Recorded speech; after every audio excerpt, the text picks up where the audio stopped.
These were people who had lives and celebrated birthdays, and we recognize that on a daily basis by placing a single white rose on each of the names on their birthdays. We print the names of the victims who would have had a birthday that day, and then we cut a single white rose and we place the white rose on their names on the memorial.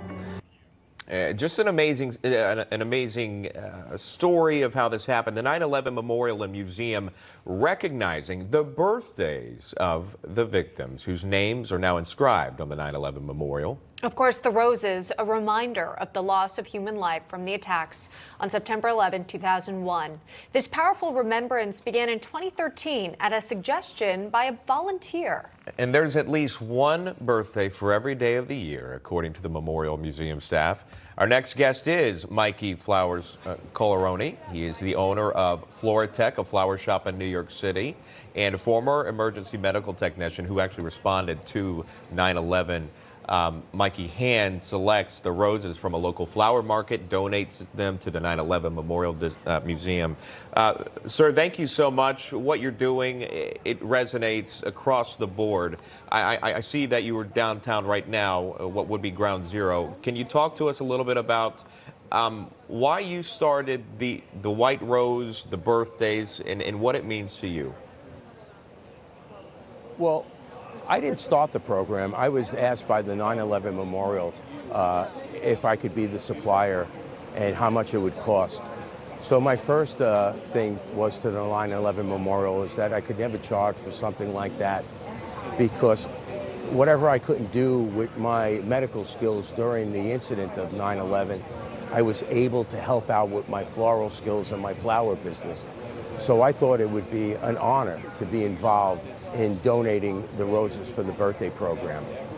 And what we do is we never forget and always remember everyone involved in the 9/11 attack on the day of their birthday by placing a white rose on their name on the fountain. And that shows that they've been remembered, even if their family couldn't come down to the memorial on their birthday, that we were here taking care of them and we never forgot them. So it's an honor, and I'm sure everyone out there having the ability that I had being in the flower business would do the same thing. I do it for everyone else. It's incredible. The fact that, again, this idea is a way to remember the lives and celebrate their lives too, again, on their birthdays. Mikey, could you tell me about what it's like to interact with family members when they're actually able to see the names of a loved one who was killed, but also see the white rose next to it? Well, it's a tremendous feeling. I've had families come up to my store, send me letters and cards, hug me and embrace me, thanking me for honoring their family member on their birthday because they couldn't make it. So the rose, it may be a simple remembrance, but it has a lot of power. We've had the Pope come down and place a white rose on the memorial. So the families are always very, very thankful and appreciative that their loved ones are always being remembered on their birthday. And I myself, when I go to work every day and I pass the memorial, I could see a white rose or two on the memorial and know that we're doing our job. We didn't stop for a moment. We did it right through COVID. There was never a birthday missed, and we'll keep on doing that. Yeah, that's my pledge. That's amazing to hear. Again, I remember covering that and how they wanted to stop the reading of the names through COVID. There was so much pushback about that. Never forget has true meaning. You continue to do it. I wanted to ask you this before we close. Did we read this correctly? Did you respond on 9/11 that day?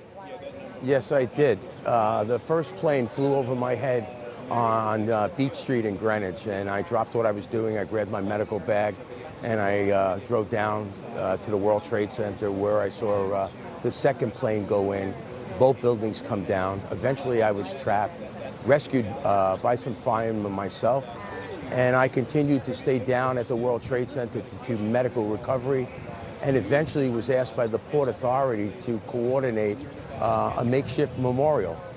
And I've been taking care of the memorial since that day. And it was a pleasure and an honor to deal with the Port Authority. They had given me the access to do what we needed to do.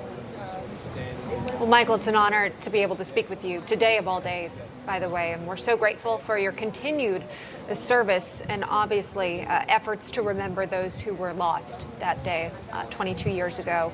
Mikey Flowers, Collarone, thank you so much, sir, for joining us today with your story. Thank you so much. Have a nice day. Bye-bye.